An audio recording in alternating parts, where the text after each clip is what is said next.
Bonjour, aujourd'hui je vais essayer de vous expliquer en bref le mécanisme de la TVA.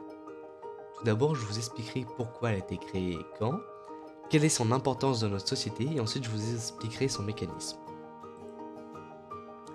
Elle a été créée en France en 1954 et était au départ à une hauteur de 8%. Son inspiration vient d'une taxe qu'il y avait déjà à l'époque sur les services.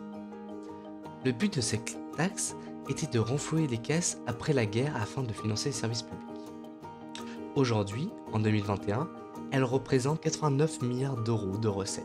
C'est la première recette de l'État. Sur l'ensemble de ces recettes, elle représente à peu près 40% chaque année. C'est une taxe qui est dite proportionnelle. C'est-à-dire que c'est un taux, un pourcentage qu'on va appliquer sur un montant qui sera toujours à peu près le même pourcentage.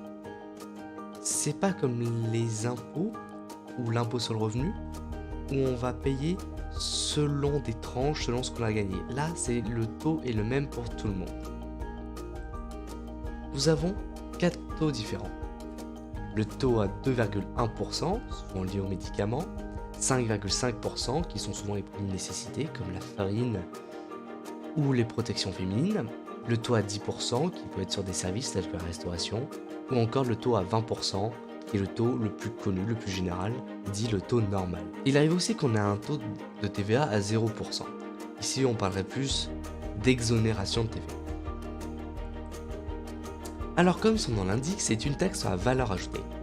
La valeur ajoutée, c'est ce gain que va gagner un produit lors de sa transformation de matière première à produit fini. Prenez l'exemple d'un fabricant de pâtes carbonara. Il va prendre les pâtes, la crème, les lardons, et on va imaginer que ça lui coûte 10 euros.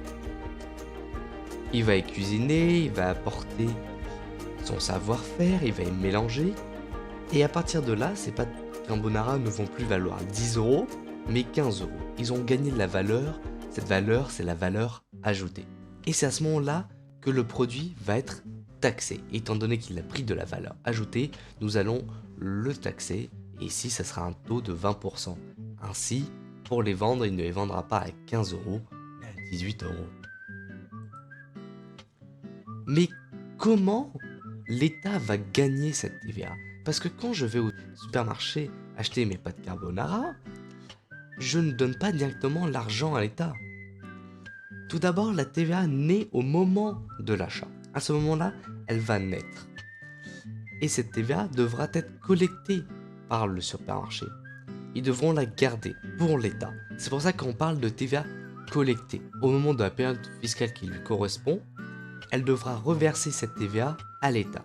La TVA n'est pas une charge pour l'entreprise, étant donné qu'elle ne la supporte pas. C'est le consommateur qui supporte la TVA. Mais ce n'est pas non plus un gain, car cette TVA, elle doit au final la reverser. Je vous remercie de votre écoute.